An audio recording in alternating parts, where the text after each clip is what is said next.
യേശു പറഞ്ഞു വരട്ടെ ചോദിച്ചപ്പോ വരാൻ പറഞ്ഞു. അടുത്തിരിക്കുന്നവരോട് പറ, വിളിച്ചാൽ വിളി കേൾക്കുന്ന ദൈവമെന്ന് പറ.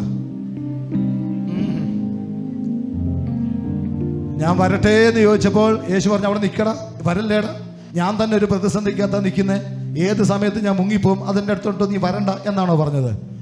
വരിക എന്ന് പറഞ്ഞു. വാ വാ.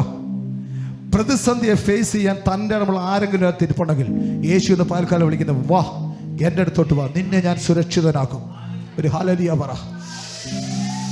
ഇതുവരെയായിട്ട് മൂവ് ചെയ്യാൻ പറ്റാത്ത ആ വിഷയത്തിനകത്ത് തന്നെ നിൽക്കാതെ അങ്ങനെയുള്ളവരോട് യേശു പറഞ്ഞു, എൻ്റെ അടുത്തോട്ട് വാ, ഞാൻ നിൽക്കുന്നിടത്തോട്ട് വാ.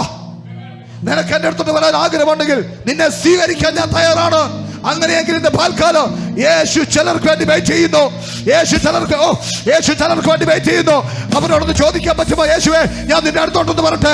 എന്നാൽ യേശു വരെ വാ വാ വരിക വരിക എന്ന് പറഞ്ഞ് അവരോട് ചേർത്ത് നിർത്തുന്ന ഒരു നല്ല യേശുവിനെയാണ് ഇന്ന് പാൽക്കാലം ഞാൻ പ്രസംഗിക്കുന്നത്.